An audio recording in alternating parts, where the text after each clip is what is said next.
Hello and welcome. Today I am joined by Dr. Amy Arundale, who is joining us all the way from Austria, which she can tell us about in a second. But Amy is a physiotherapist at Red Bull. So, Amy, thank you very much for joining. Yeah, thanks for having me. I really appreciate it. No problem. So, not to put the pressure on, but some pretty big hitters have already told me how amazing you are. So, we've never met, but I very much value their opinions, and we've got quite a few mutual friends in common. So yeah, I'm very much looking forward to it. So you're in Austria at the moment. So how's the weather looking in Austria? Well, there's a thunderstorm rolling in, so if there's claps of thunder coming in the background, that's why. But otherwise, it's been pretty hot, but a regular Austrian summer. Learning to live without air conditioning, because coming from the US, we're pretty attuned to having everything have air conditioning, and learning to live without it, which is probably a really good lesson. Right, yeah. So do you know what? I'm not even sure I've ever actually been to Austria. I really wanted to go for ages, but is it like as you look out of your window, is it spectacular mountains everywhere? Oh yeah, like when it's not raining, we've got a perfect view of the castle that sits really on top of this like small hill, well, pretty good sized hill in the middle of Salzburg, and then we're 360 degrees surrounded by mountains. So Oh, you can amazing. look straight into Germany from here, and you could look straight south, almost all the way into the Dolomites on a clear day. Wow, that does sound incredible. Sounds incredible. And so where are you from originally then? So I'm originally from Fairbanks, Alaska. So I also grew up near the mountains. In a way, Austria has kind of been a return to the mountains for me, which has been nice. But yeah, grew up in Fairbanks, Alaska, and then migrated towards the east coast of the U.S. For university. Right. So Alaska. I've always had this like fascination with Alaska and just so what was that like growing up there? Yeah, it was, growing up, it was normal. Like I didn't really know much different. I take that back. I did know a little bit different because my family, both my parents were academics. So we actually had sabbaticals when I was 4 and a year and a half when I was 10 in Cambridge, England. So I had a little picture to understand how kind of eclectic Alaska was. Um, but uh, but yeah, it was, it's dark in the winter. It's pretty cold in the winter, but it's beautiful in the summer. It's solid 25 degrees Celsius, and you've got light almost 24 hours a day. So plenty of time to get outdoors and explore and play football. And yeah, it was a lot of fun. And I was one of those places where I was itching to get out, but in retrospect, it was a great place to grow up. so I just have this image, which is probably completely wrong, that it's just freezing cold the entire time.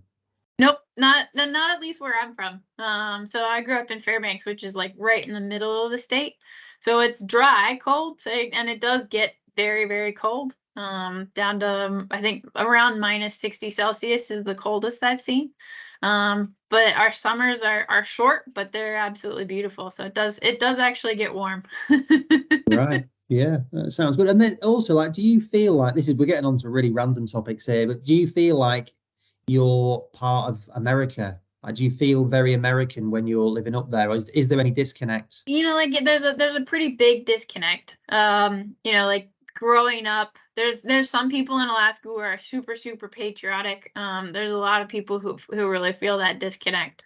So it's not that you feel like you're more part of Canada or more part of another country, but you do feel disconnected from the rest of the US. There's a lot of things that are different enough just in daily life, even just from a weather perspective, that you recognize that it's a different place. Wasn't Sarah Palin from Alaska? Yep, she was. She was. And what actually, so I guess here's an example of how different it is. In the 2008 election, 2008? Nope, sorry, it would have been 2004 presidential election. Her husband ran for office in Alaska, and the the ballot items that he ran on were that the U.S. needed to stop selling Alaskan islands to Russia, and that the capital of the U.S. needed to be moved to Juneau, Alaska. none of these things make sense, but that was what he ran on. And somehow they managed during her presidential campaign to keep, or vice presidential campaign, to keep a lid on that one. Right. God, yeah, no, I'd not heard that story. So yeah, they did a good job. Yep. But yeah, I mean, it's a state, it's far away, and it attracts some eccentricity to some extent. Yeah, no, I can imagine. All right, very interesting. And so, what did you move to the East Coast for? Yeah, so I went to I wanted to find a place where I could play football or play soccer in university. And so found a small school on the East Coast that I really liked, where I could play football. And so yeah, when I turned 18, that's where I headed. So I went to a little school called Haverford College, which most people have never heard of. It was actually smaller than my high school. It's 12 around 1,200 people, so it's real small. But yeah, that was kind of my next step in terms of trying to figure out what I wanted to do with my life, as well as, at that point, I still thought I could make a career out of playing football. I was pretty slow to figure that one out. It was not going to happen. But spent 3.5 years there. In the middle, there was 6 months in Aberdeen, where I studied abroad and played in the Women's Scottish Premier League for 6 months. Yeah, then realized that was going to be the peak of my football career. So came back, and instead of playing my 4th year in university, I coached a local high school team instead. Right. So at this point, then, were you doing work in physio then, or what were you working on? Yeah, so my undergrad, I was a biology major, but I was working in our athletic training room. So, athletic training is a big profession over here in the States that doesn't, it's not as big elsewhere. My school actually didn't have an athletic training program, but I was able to get a job in the training room. So I got a lot of the skills in terms of the first aid, the pitch side coverage, taping, or strapping, things like that, as well as all the fun of, filling up water coolers and handing out water bottles and stuff like that. So over the 4 years, was kind of gaining some of that really basic kind of pitch side experience, but I wasn't going to end up with a degree to show for it. It was just experiential hours. So my undergrad degree is actually in cellular biology. And through that, I was kind of trying to figure out, did I want to go into coaching? So I'd spend my summers coaching football camps in Colorado. I, didn't know if medicine was a possibility, or physio. At the time, I actually didn't have any exposure to sports science. So ideally, I think actually I should have been in sports science, but small enough school, didn't really get that exposure, didn't even know it really existed until after the fact. So my thought process was I'm either going to coach football, or I want to work in football in some degree, whether that be as a doctor or as a physio. Right. And so where would the fascination with soccer had come? I'm going to say soccer just because I think everyone will associate you mean American football. Yep. This is the double-edged sword of being an American is, I can say football and everyone thinks I mean American football, but if I say soccer, someone's bound to come up and correct me and say, "Oh no, we call it soccer." Yeah.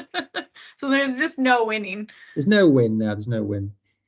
But so it came actually pretty early. I started playing at 6 or 7, I think. Kind of fell in love with it at that point, just because I had a really good first few coaches. A lot of my friends were on my teams. And then when I went to England when I was 10, actually, I'd say that's where I really kind of caught the bug. I was the first female mascot that Cambridge United had. So got the chance to walk out on the pitch with the team and kick a goal on the goalkeeper, and just thought that was the coolest thing. And so for me, I think that exposure at kind of an influential age was that's the bug that bit me. So mate, how did you get that gig as the mascot then? It was one of these, I think, at the time Cambridge United realized that they'd never had a female mascot. And my team, or like my school team, had just won a local tournament. And so one of my teachers had put my name forward. I think it like rotates around the schools and teachers put their name forward. So I think one of my teachers put my name forward for it. But yeah, so nothing, in the big picture, it wasn't a Euro, it wasn't a Premier League team, but good old Cambridge United, I think, did the trick. Yeah, somehow it adds an extra bit of, I don't know, sort of je ne sais quoi about that. So I quite like it. So then at what point then did you start thinking about whether it was going to be medicine or physio that you're going to go into? Yeah, I think it was actually that year in Aberdeen. I'd taken a couple medical school classes while actually in Aberdeen. Got a little exposure to what that might be like. Worked with a couple physios there as well. And I think in my head, coaching really felt like a pretty unstable job. Just in terms of the changes that can happen, especially at the elite level, which is ironic since now I work in the elite level of sport and it's just as unstable as if I were coaching. But I think I was looking for maybe something that seemed to represent a little more stability than coaching. So then after spending some time with a couple orthopedic surgeons and realizing that, the majority of their patient facing time is really quite short, or it's in an OR where the person is unconscious. I think I realized that I really like conscious people, and the relationships that you can develop, working with somebody as a physio, are pretty special, and that was what I wanted to do. So, yeah. So how did that transition happen then? Yeah, so by that point, so as my third year, I'd finished my third year, going into my fourth year in university. Still needed some different prerequisites to get into PT school. So decided that I was going to take a year off. So I got a year-long fellowship teaching and being a football coach at a school outside London. Took those prerequisites while I was in that year, and then went to Duke for PT school, so down in North Carolina. So yeah. Spent Right. 3 years down there, and then during that time just trying to get as much soccer exposure as I could. So volunteering at every football club or soccer club that would have me, basically. I mean, it's hard. I know it's around the world. It's massive now, and you can see that with the World Cup that's going on. But I coached soccer in America. I was working for MLS in '99, and it was massively popular. I think it was even then it was the biggest participation sport certainly for women, girls. Yeah. But even from a guy's perspective, it's massive there now, isn't it? Still, it's a huge sport, and you had like Mia Hamm and those guys. So it was a huge sport when I was there, which is 24 years ago now. Yep. Yeah, I think it's interesting. I do think, the US from a women's soccer perspective was ahead of many other places. It was 94, 93, 94 that we were in England. And there were a couple people that my dad, my team would be out on the field, and it was other dads on the sideline that would say, "Oh, I don't know if these girls should be playing football." And for my dad, that was a big surprise. Just kind of going, why should they not be playing football? But, I think whether it's Title IX that came through in 1985, that at least at the collegiate level kind of equalized funding for men's and women's sports. And I think soccer was a real beneficiary of that. Women's soccer has really took off. Now I think it's actually the rest of the world that's catching up. So, we'll see how this World Cup turns out. It's going to be interesting. Well, I would definitely say that it's only really in the last maybe sort of 3-4 years in England that they've done a massive push on the BBC and really supporting it. And you're seeing these teams of getting great funding at City, Chelsea, Arsenal, all these different ones. And yeah. So yeah, it's amazing now, and you see the quality is like really good when you're watching the World Cup games. It's good, so it's really good to see that they are investing in it. Yeah, Yeah, I'm excited to see, once the investment in some of these academies starts to bear fruit too as well. Just I think the level of play is just going to infinitely increase even more, which is really exciting. Yeah, no, it is. I think it's going to be really interesting. And so, did you have a vision at that point then? So you really trying to get involved in working in soccer and so on. Like, what did you envisage? Did you have a vision of what you wanted to be in that 20 years time or 30 years time? Yeah, I mean, my goal was to work in the Premier League. My goal was to be a physio in a Premier League club, not necessarily actually at a first team. I love teenagers and athletes that are developing. So I was going to be happy if I was at an academy. But just basically being around and living football 24/7 was kind of the picture of what I wanted to do. That was my career goal. And for a long time was kind of the epitome of what I thought I wanted to do with my career. I did kind of in the back of my head. I think it's because both my parents were academics, that eventually I thought I might get a PhD, and then the long term maybe end up in academia. But I thought, I'd really develop a clinical specialty within sports and football, before I went on and kind of did that. And life throws different things at you. So it did it in a little different order, but yeah. So I think I always had some kind of that research kind of piece in the back of my head. But certainly coming through PT school, yeah, my goal was to try and get in the Premier League. And so, like, when you were speaking to your tutors and so on, and you're talking about this, because I speak to loads of physios that have said, "Oh yeah, I want to work in that," and they're just like, "Yeah, if you think you're going to be working at Man United or whatever, you think again." What was the feedback you got when you said that to people?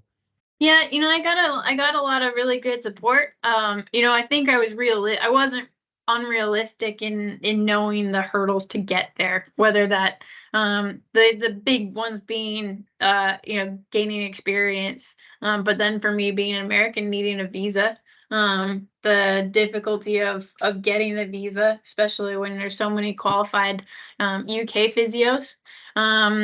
But so I think I was realistic, and so I think because of that realistic viewpoint of knowing what I kind of needed to get to that point, have some really good mentors who were really supportive, and continued to kind of feed me ideas of things that would help me get to that point. So whether that was direction for further opportunities to get involved, or whether that was conferences that I should go to begin growing my network. I think those were especially kind of the early volunteering, kind of early getting my nose dirty, and then also just trying to get out and meet people and grow my network. Were super valuable pieces of advice, and certainly pieces of advice that I hand to others. But yeah, I certainly have had plenty of people come to me and say, "Oh well, you know, I graduate next year. How do I work in the Premier League?" And I think having that realistic expectation of what it takes to actually get to the elite levels of sport, um, not everyone comes to directly. So, Yeah. um, And why yeah. was it the Premier League? What was it about the Premier League that particularly that league? Yeah, I think for me, the Premier League has always kind of represented the highest level of football. And so for me, from a football standpoint, not from a football and a sports medicine standpoint, that was kind of what I saw as the top bar at the time. So that was the top level of football, and so therefore, from football medicine standpoint, I also thought that it was there. I think I've learned a lot since then. I know there's some elite practitioners all over the world. There's elite sports medicine groups all over the world. So there's also some really elite sports medicine practitioners and groups within the Premier League. So Mm, not yeah. maybe as exclusive a club as I thought at that point, but Mm. And do you have a team that you support them? Yeah, I grew up an Arsenal fan. So my coach in Cambridge when I was 10 was an Arsenal fan, and so I adopted that ever since. Yeah, well, Gary O'Driscoll was singing your praises as well, actually, so that's Oh, well, good. Gary's pretty amazing. Gary's Yeah, great. yeah, no, that's really interesting. You had such a clear idea then. So what happened after you'd graduated? Yeah, so my in the US actually, so it's a little different. So in the US as a physio, you graduate with a doctoral degree. So as opposed to say the UK where you're coming out with a bachelor's and someone might go back to get a master's. In the US, we come out with a doctoral degree, but then similar to doctors, you have the opportunity, you can do a residency or a fellowship to kind of further specialize. For me, I decided not to do that, but kind of build my own type residency. So I got a job where I'd spent my mornings in a sports clinic. And then they'd never hired a new grad. So in order to kind of feel comfortable hiring a new grad, I would eat lunch every day with my boss. So I had this like built-in like mentor time. And then I go spend the afternoon at a big youth football club. So they had an academy system, as well as then a bunch of other teams. So just met 9,000 kids within this club. So I really only took care of that academy level group of players. But it was a pretty good setup to kind of have this kind of split day. So I'd see a lot of endurance athletes in the morning, and some high school athletes get this great mentor time to be able to chat through any problems that I was having or chat through cases that I get stuck on, and then go out to the football club in the afternoon and get kind of that exposure. So for me, it was kind of like the perfect job and got kind of all the pieces that in a U.S. residency you would get. But then started to see a lot of ACLs, especially in my female football players. And so even after kind of starting my own little prevention camps within the club, saw a few re-injuries, and kind of some of these questions around like, how do we prevent ACLs? How do we optimize rehab for an ACL? How do we prevent ACLs from happening again? Started to kind of pop up over and over and over again. And I got the chance to go and do a PhD at University of Delaware with two women who I really looked up to. So one being Lynn Snyder-Mackler, who I really looked up to from a research perspective, and the other being Holly Silvers, who from a clinical perspective was one of the top clinicians kind of within soccer in the US, but it also had a hand in developing the PEP program, the 11 plus program. And so from a prevention standpoint, just had this wealth of knowledge. So I'd found out that Holly was going to do her PhD with Lynn, called up Lynn and kind of said, hey, do you have room for another PhD student? And I went up to what I thought was an interview with Lynn, and Lynn sat me down and said, well, when you start in August, you can work on this project or you can work on that project. And I said, oh, well, I guess I'm doing a PhD. So yeah, so I headed to Delaware to do a PhD, and that would have been 2013. Right. And so for something like that then, so can you work alongside that, or is that a full-time PhD? Yeah, so I was fully funded. So we were actually kind of different. Holly was working full time, and doing her PhD remotely. So she'd come in for data collections. I was at UD full time. So I did a little bit of work in the clinic. I worked with the UD rugby teams, but the majority of my funding actually came from work in the lab. So running motion analysis, processing data, organizing data collections, and then following kind of patients through that were in our studies kind of through any clinic work that they were doing. And then also teaching in the DPT program, or being a teaching assistant in the DPT program at University of Delaware. So kind of a big exposure mix of all sorts of things, but primarily it was research based, and then picking up some of the like rugby work on the sides. And what was it like going from having been in a clinical environment to going into something that was, well, it was very, very academic? Yeah, I think it was a natural transition because so much of what we were doing was clinic based. It was, there was a lot to learn in terms of like going from having never done a 3D motion analysis to running, however many, and, whether it's 2 or 3 a week, or during some of our big data collections, we'd run like 16 to 25 over the course of 2 to 3 days. So there was a big upskill from a biomechanics standpoint.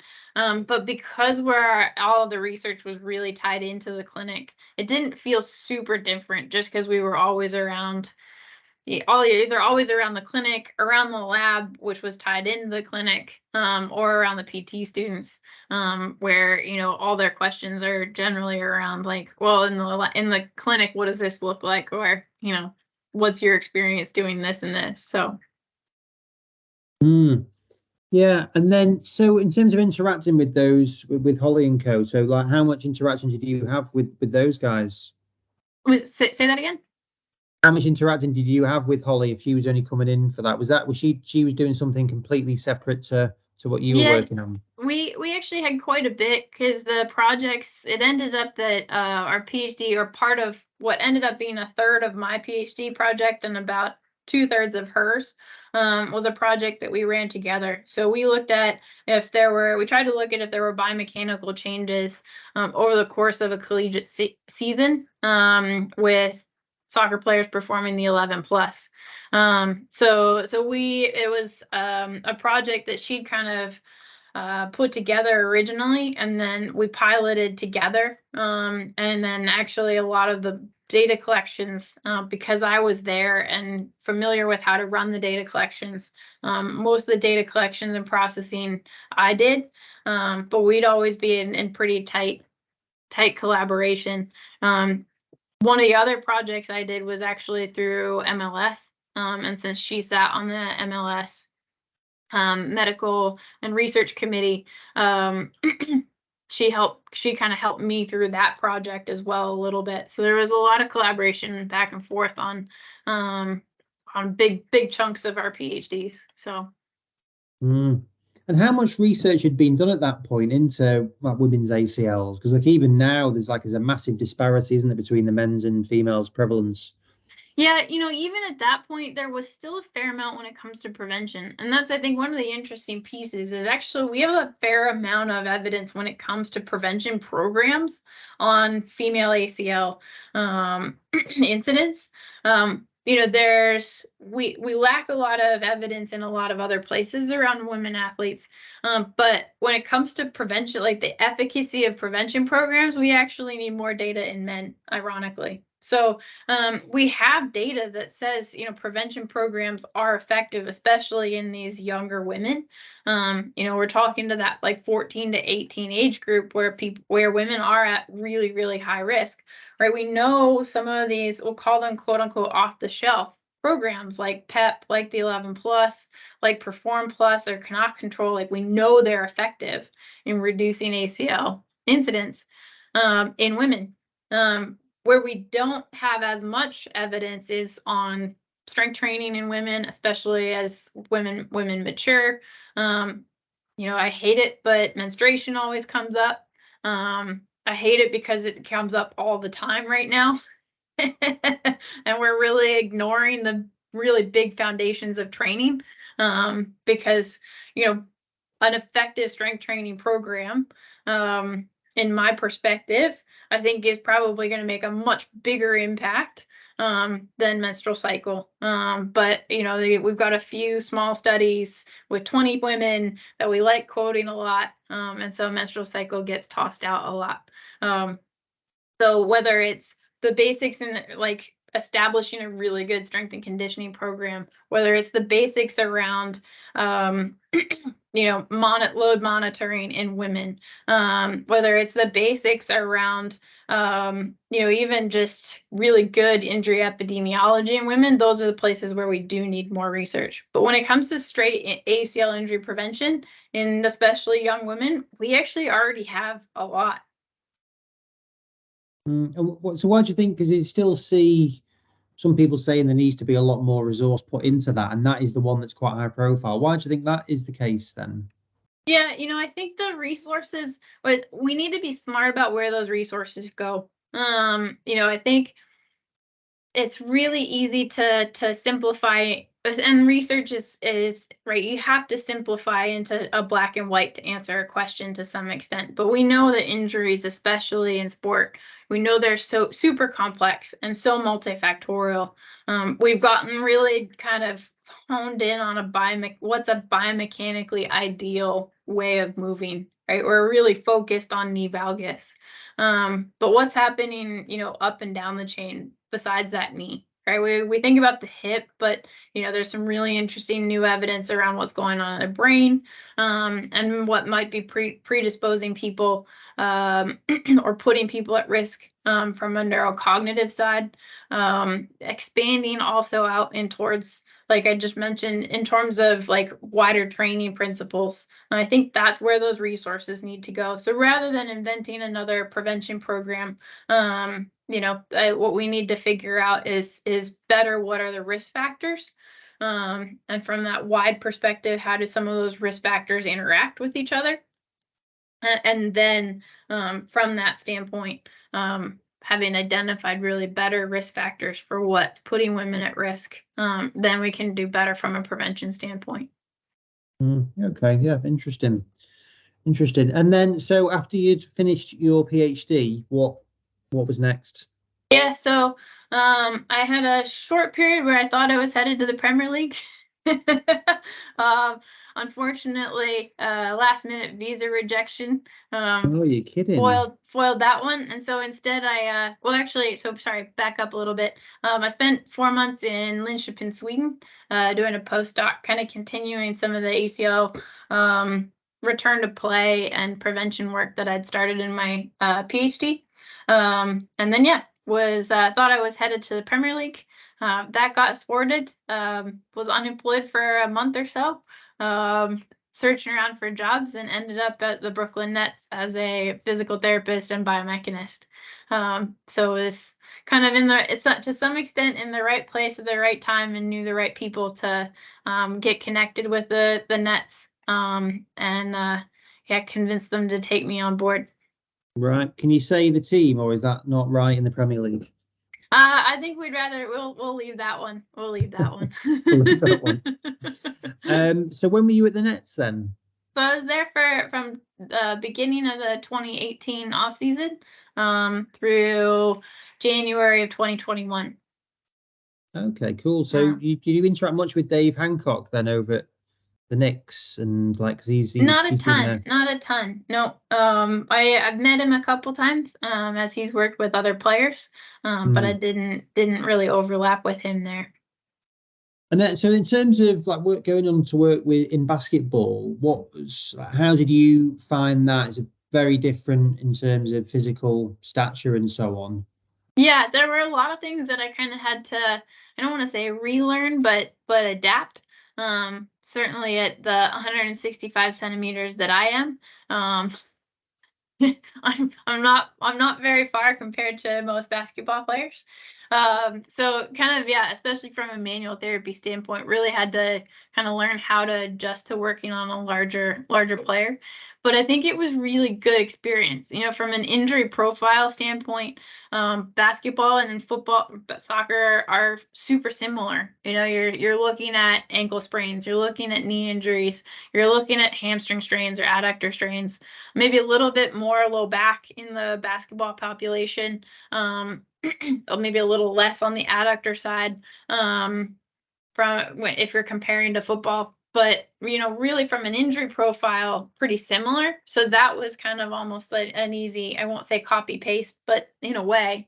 But the exposure to learning a new sport, learning a new culture, learning to work and teach, in a sport where I couldn't physically play it, was awesome experience. So suddenly, I knew the movements that maybe in a return to play session, I needed this athlete to get, But instead of being able to take an athlete out on the pitch and be able to do it myself, I've got to work with a coach to explain, in this session, right, these are the things we need to get, working with sports science to say, these are the things from a load perspective or a high speed acceleration, deceleration perspective that we need to get. And we're really collaborating to come up with a session that makes sense from a basketball standpoint, but then also gets that athlete what they need. So it was a lot of fun from that perspective, and a really great education in terms of a lot more sports science exposure to kind of layer onto my biomechanics knowledge, but then also adding this new sport and having to speak a new language, understand a new culture, work within a new organization was really fantastic experience. And what made you want to leave there? I got a little, so I was in the NBA bubble during COVID. So I'll be perfectly honest, I got a little burnt out in the bubble. And also, COVID was a really hard period, I think for everybody working in sports. But yeah, I got a little burnt out in the bubble. And it's kind of like if you're in camp with a national team, right? You're living with everyone that you work with. In this case, you were living with everyone that you work with, plus everyone that you were competing against. Um,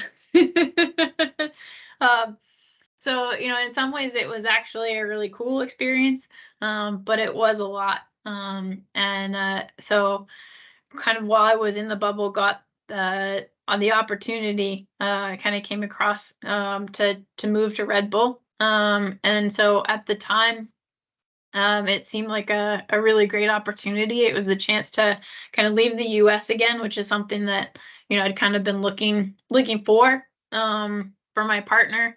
It was the chance to kind of get out of New York because nothing really was happening in New York, and COVID was pretty brutal in New York City.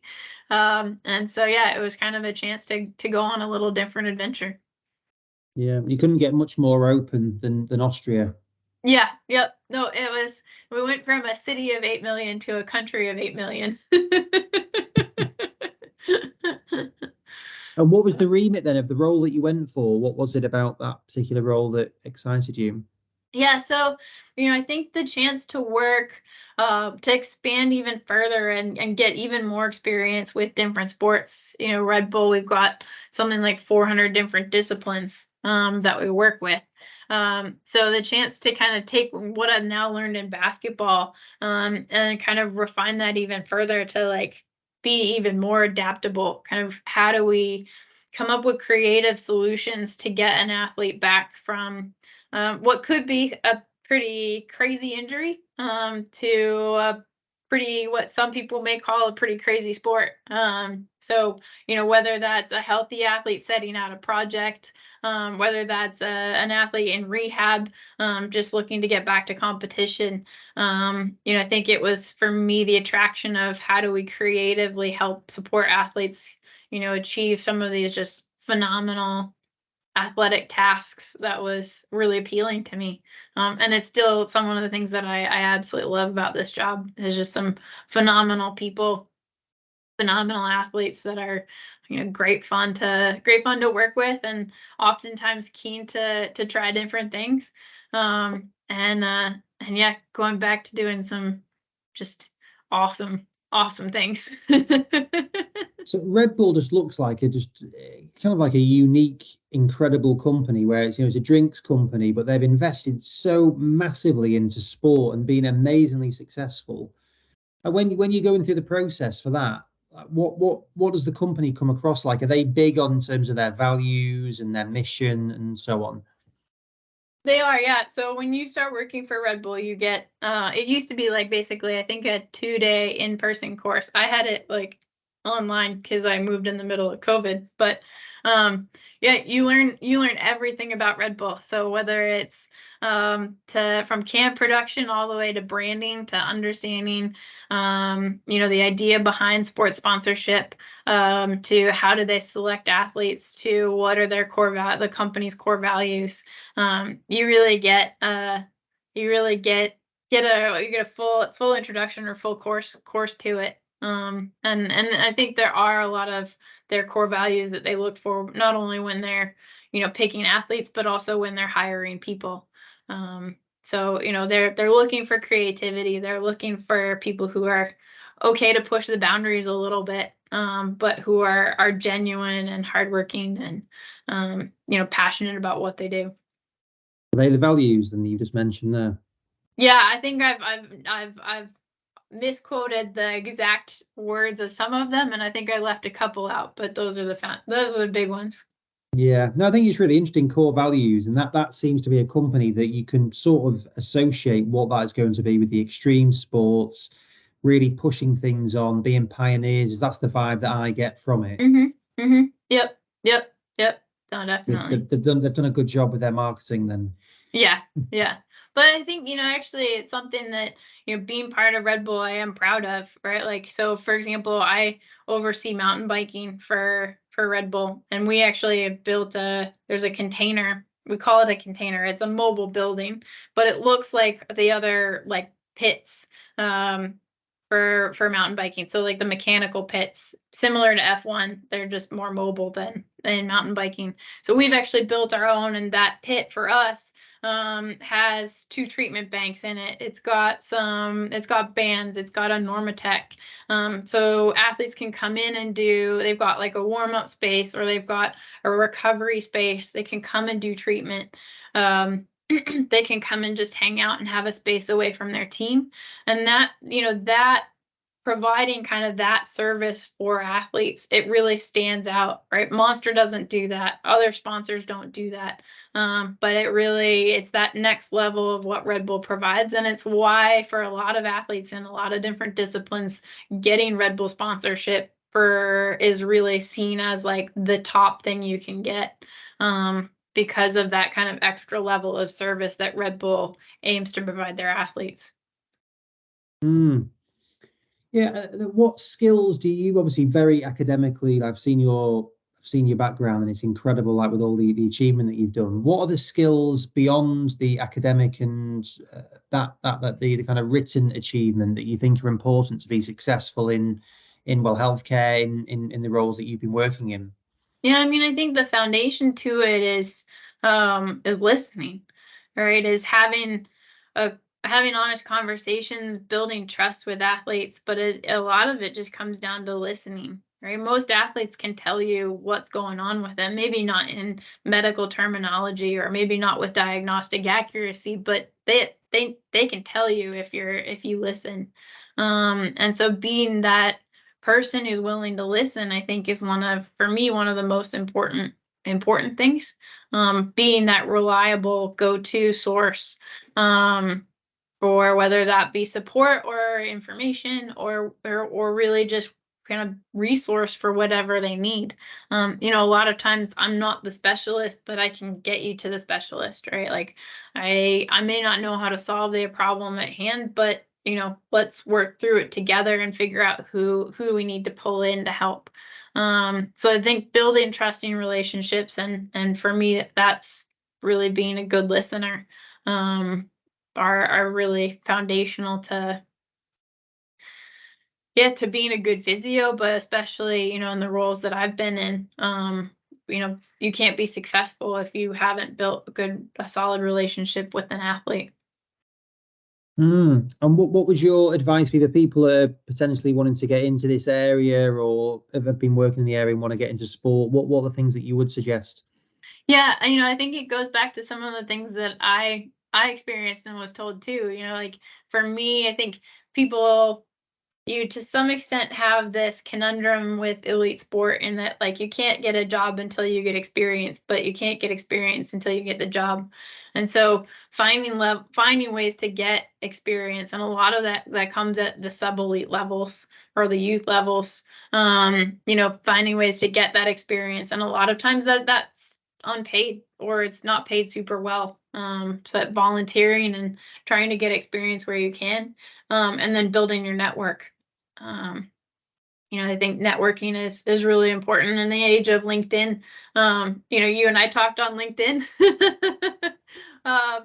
you know, like in the age of LinkedIn, it's super easy to just hit connect, but that's not actually building a network, right? Like you and I chatted and had messages going back and forth, and I think, you know, actually building relationships with people is how you network, and that's really important to kind of finding the right opportunities or being in the right place when opportunities come up.